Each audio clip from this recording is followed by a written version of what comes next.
পরীক্ষার হলে হঠাৎ আপনার পাশে বসা ছেলেটিকে নকল করছে কিনা চেক করা হচ্ছে। কিছুক্ষণ পরে তাকে পুলিশে দেয়া হলো। পরীক্ষা শেষে আপনি জানতে পারলেন সে মূলত তার কানের ভিতরে খুবই ছোট্ট একটি ইয়ারফোন টাইপের ডিভাইস লুকিয়ে রেখেছিল, যেটা দিয়েই সে ডিজিটাল পদ্ধতিতে পরীক্ষায় নকল করার চেষ্টা করছিল। কিন্তু প্রশ্ন হলো, এই ধরনের অতি ক্ষুদ্র ইয়ারপিস বা ইয়ারফোন যেটা কানের ভিতরে থাকলে বাইরে থেকে বোঝাই যায় না, সেটা দিয়ে নকল করা কিভাবে সম্ভব? কারণ এত ছোট্ট ডিভাইসে কিন্তু ব্যাটারি, ব্লুটুথ, সিম বা ইন্টারনেট থাকা সম্ভব নয়। তাহলে কিভাবে বাইরে থেকে কেউ কোনো প্রশ্নের উত্তর বলে দিলে সেটা অনেক দূরে পরীক্ষার হলে থাকা এই ছোট্ট ডিভাইসের মাধ্যমে শুনতে পাওয়া যায়? ডিজিটাল পদ্ধতিতে পরীক্ষায় নকল করার এই ডিভাইস বা সিস্টেমগুলা মূলত কিভাবে এবং কোন টেকনোলজির মাধ্যমে কাজ করে সেটাই স্টেপ বাই স্টেপ সহজ উদাহরণের মাধ্যমে জানবো এই ভিডিওতে। প্রথমত, এই টাইপের ডিভাইসগুলোর টেকনিক্যাল নাম হলো ম্যাগনেটিক বা ইন্ডাকশন ইয়ারপিস। অনেকে এটাকে ব্লুটুথ ইয়ারপিসও বলে, কিন্তু বেশিরভাগ ক্ষেত্রে সেটা সঠিক নয়, কারণ এই টাইপের ছোট্ট ইয়ারপিসগুলোতে আসলে ব্লুটুথ থাকেই না। মূলত ছোট্ট এই ধরনের ইয়ারপিসের ভিতরে মাত্র তিনটি পার্টস থাকে। প্রথমত থাকে টাইনি কপার কয়েল বা ইন্ডাকশন রিসিভার। এই অংশটি বাইরে থেকে আসা ইলেকট্রোম্যাগনেটিক সিগন্যাল রিসিভ করে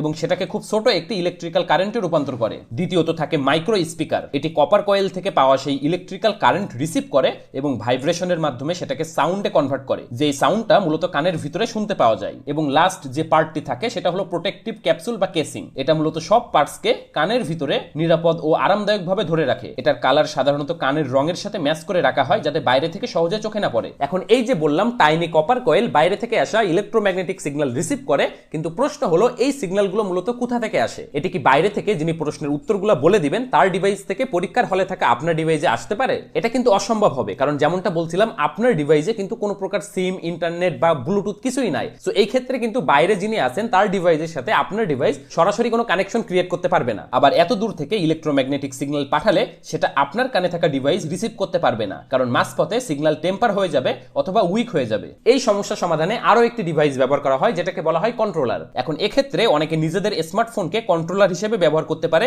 অথবা মার্কেটে এটিএম কার্ড টাইপ বা নেক লুপ টাইপ অনেক ধরনের কন্ট্রোলার পাওয়া যায়। তবে কমনলি সবাই যেটা করে সেটা হলো নিজেদের স্মার্টফোনকে নিজেদের কাছে বা অন্য কোথাও লুকিয়ে রেখে সেটাকে কন্ট্রোলার হিসেবে ব্যবহার করার চেষ্টা করে। এখন বাইরে যিনি আছেন তিনি তার নিজের ফোন থেকে কোনো একটি স্পেসিফিক অ্যাপ বা সরাসরি কলের মাধ্যমে পরীক্ষার হলে থাকা কন্ট্রোলারের সাথে কানেক্টেড থাকেন। এরপর যখন বাইরে থেকে উত্তরগুলো বলা শুরু করেন তখন তার অডিও বা ভয়েসটা প্রথমে যায় কন্ট্রোলারের কাছে। এই কন্ট্রোলার তখন সেই অডিওকে কন্টিনিউয়াস ইলেকট্রোম্যাগনেটিক সিগন্যালে রূপান্তর করে, যেই সিগন্যালটাই মূলত কানে থাকা ইয়ারপিসের টাইনি কপার কয়েল রিসিভ করে। এরপর কি হয় সেটা তো আগেই বললাম, এই রিসিভ করা সিগন্যাল চলে যায় মাইক্রো স্পিকারে, যেটা সেই সিগন্যালকে ভাইব্রেশনের মাধ্যমে সাউন্ডে কনভার্ট করে আপনাকে শোনাতে পারে। এখন অনেকের মনে খুবই ইন্টারেস্টিং একটি প্রশ্ন আসতে পারে, সেটি হলো ব্যাটারি ছাড়া এই ডিভাইসগুলো কিভাবে চলতে পারে? এর উত্তর হলো এই ইয়ারপিস গুলো হলো প্যাসিভ ডিভাইস, মানে এটি নিজে থেকে পাওয়ার তৈরি করে না, বরং বাইরে থাকা অন্য কোনো ডিভাইস থেকে ওয়্যারলেসলি বা তারবিহীন ভাবে পাওয়ার নিতে পারে। একদম সহজ করে বলি, ওয়্যারলেস চার্জিং এর নাম তো শুনেছেন, যেখানে স্মার্টফোন গুলো জাস্ট চার্জিং প্যাডের উপর বসিয়ে দিলে কোনো প্রকার চার্জিং কেবল ছাড়াই চার্জ হতে পারে। ঠিক এরকম ভাবে ইয়ারপিস গুলো আপনার কাছে থাকা কন্ট্রোলার থেকে পাওয়ার নিতে পারে,